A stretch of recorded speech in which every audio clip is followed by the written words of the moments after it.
Hey guys, it's me again, and I want to do something different on my channel today, and that's a review of Superman the movie. Now, this is the original 78 version, same year I was born, and stars, in my opinion, the best guy who's ever played Superman, Christopher Reeves. This is probably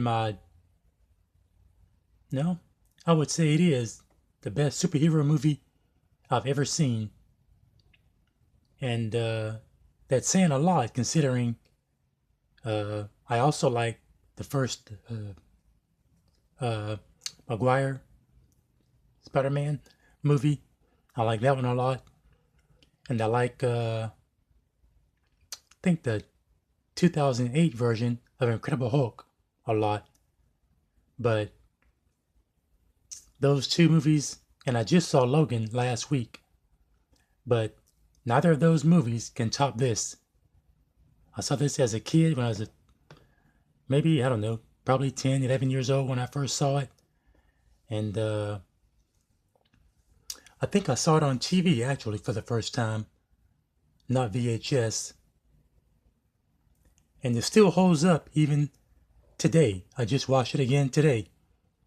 And still holds up well. That's the special effects are dated, but as far as the story and the acting, it's perfect, man. I mean, Christopher Reeve does an outstanding job in this movie. Uh, Margot Kidder does a good job as Lois Lane. You have Mark McClure as Jimmy Olsen. His scenes are really good. Of course, Gene Hackman as uh, Lex Luthor. One of his little henchmen, I like him. I forget his name. And the lady that plays Miss Tessmacher, I forget her name. But everybody does a fantastic job. From Glenn Ford to, I forgot his boss's name, Perry White. I forgot the actor that plays him. But everybody does just a fantastic job in this movie. Uh, we all know the story of Kryptonite blowing up and Kal-El being sent to Earth. He lands in Smallville, you know, and goes to Metropolis, becomes a reporter, and as we say, the rest is history. Uh, I don't know what.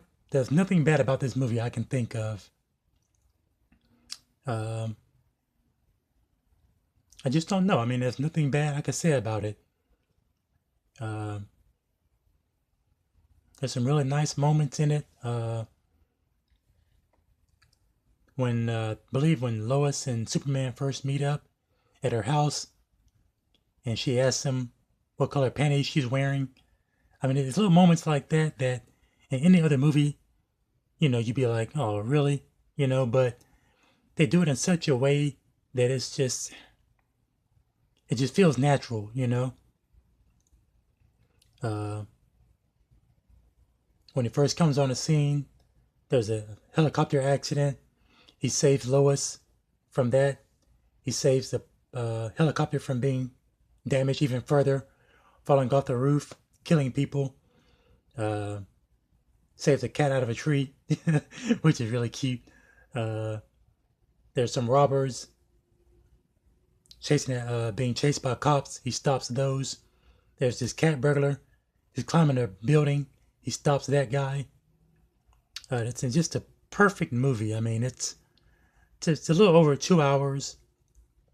There's a DVD, a Blu-ray version uh, that's a bit. I think it's almost or right at 3 hours long.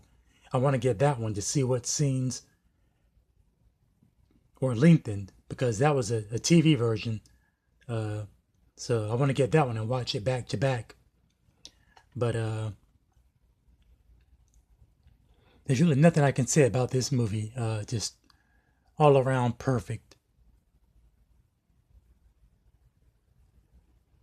And of course, the first 15 or so minutes is Jor-El right there, sending those 3 bad guys to the Phantom Zone, which will be brought up again in part 2, and I'll do a quick review on that as well. But I saw this movie, when I was a kid, and it still holds up well, and it's still one of my favorite movies. It's still my favorite superhero movie, as well as one of my favorite movies of all time. And I'm so glad they picked Chris Reeves, because I can't think of any actor that I would pick, to play that role. He's just perfect for this role, He is the character, the character of Superman. When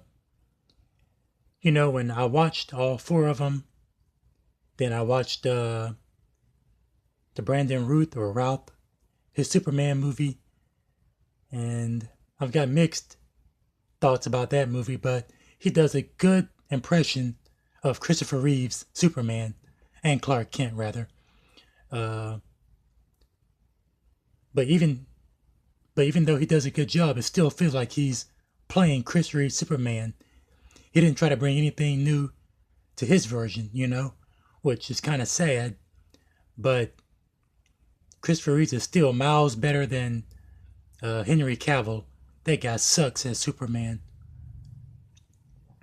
And I got halfway through, probably not even halfway through, maybe an hour of Man of Steel, and I cut the movie off.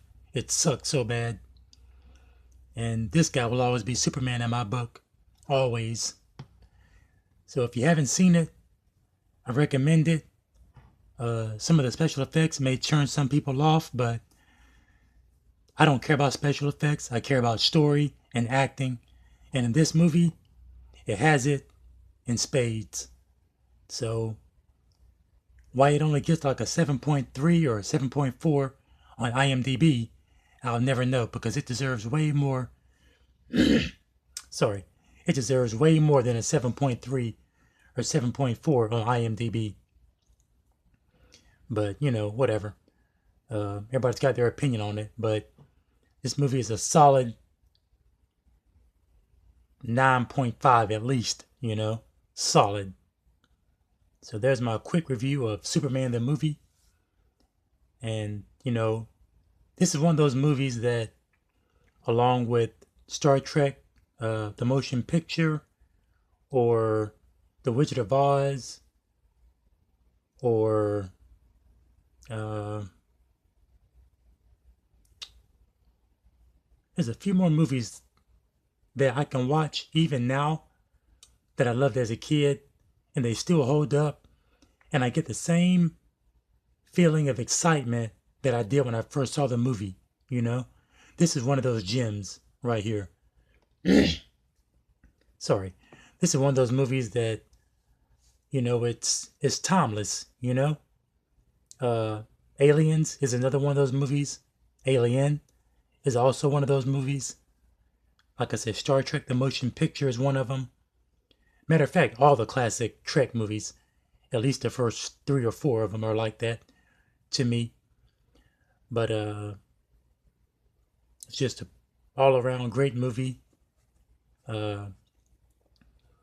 Something, you've got a good movie on your hands when you can watch it, and you've watched it 1,001 times, and the funny moments are still funny, the comedy elements are still there, and it's just, he embodies this Clark Kent just in a way. It's just, haven't seen anybody else do it before, and I don't think we ever will see anybody who will play this character as well as Chris Reeves. And I feel that he really believed in this character and really believed in the movie itself, and he did an outstanding job. So it's been 40 years since this movie came out, and I still believe that a man can fly when I watch this movie. Superman the movie, the 78 edition. Okay guys, signing off.